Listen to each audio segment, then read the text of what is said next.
Antes de Antes falar de um falar um pouco pouco sobre o sobre o conclave, conclave, como que a Divina Providência acabou levando você a se aproximar tanto da realidade do Vaticano, de Roma? Como que essa ponte Brasil-Roma, Filipe-Roma, Filipe-Vaticano foi acontecendo na sua vida?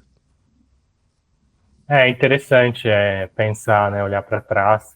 Eu, como jornalista, trabalhava mais na área de economia, né? Esse foi meu primeiro campo aí no Estadão, principalmente. Mas também teve em 2007 a visita do Papa Bento XVI ao Brasil. E eu estava terminando ali a universidade. Então, naquele momento, a Arquidiocese de São Paulo estava precisando de ajuda ali para coordenar um pouco a cobertura e a assessoria de imprensa aos jornalistas. Então eu meio que conheci algumas pessoas na igreja já, enfim, era já de igreja, e aí me convidaram para dar um apoio ali, entrei como assistente, enfim. E aos pouquinhos comecei a fazer reportagens naquele período ali, né, do Bento XVI no Brasil.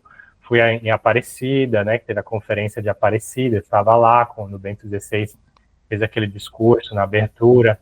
Enfim, alguns momentos marcantes, né, com os jovens, do Bento XVI com os jovens.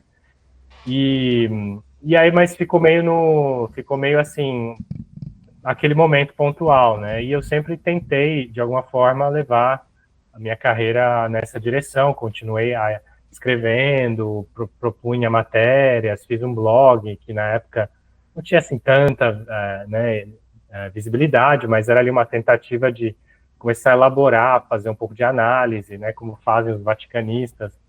Eu lia muito os vaticanistas italianos, americanos. E aí, uma hora, eu estava na área de economia, eu estava com 24, 25 anos, e eu resolvi vir para cá estudar.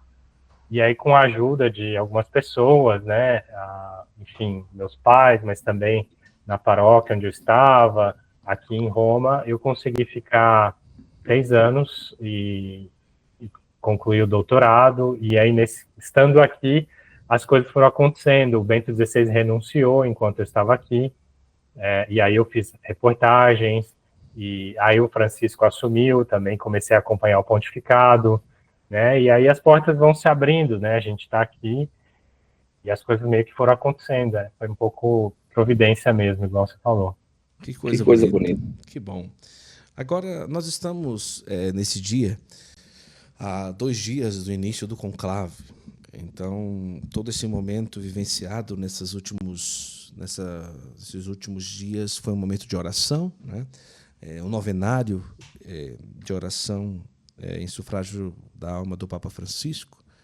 E agora é uma preparação para o início do conclave. Durante esse tempo, até chegar o início do conclave, quando se fala ficar em oração, significa ficar sem conversar sobre o próximo Papa? Ou não?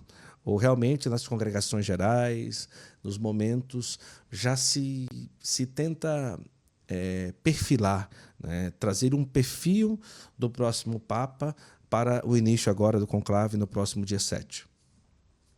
É uma coisa gradual, né?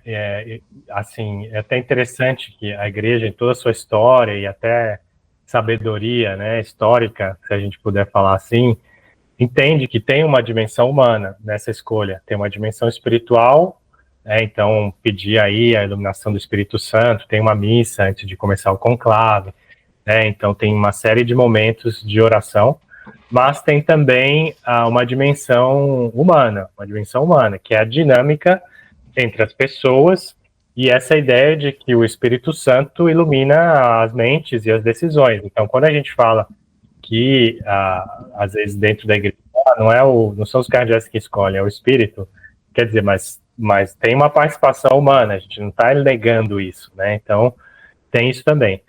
É claro que, assim, até o sepultamento do Papa Francisco, nesse caso, do Papa em geral, há um pouco de receio, né? Porque, poxa, acabou de morrer uma pessoa, a gente já vai falar do sucessor.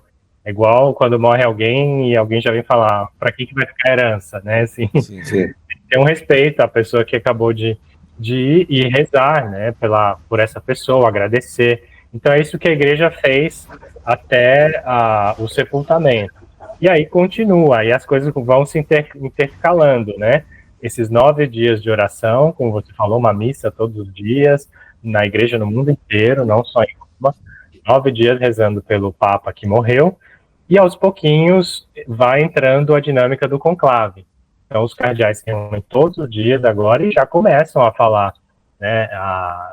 São 20, 25 cardeais que falam cada dia e vão já começam a falar pelo menos de prioridades, necessidades, um perfil em linhas gerais. Não vão falar assim, vote em fulano.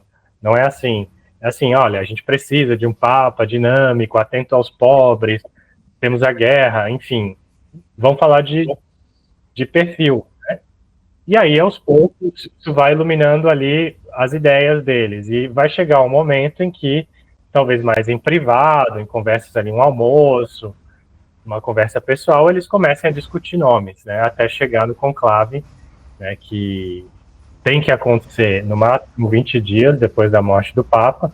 Foi decidido dia 7. Então, ele começa e aí ter a dinâmica ali de cada dia do conclave.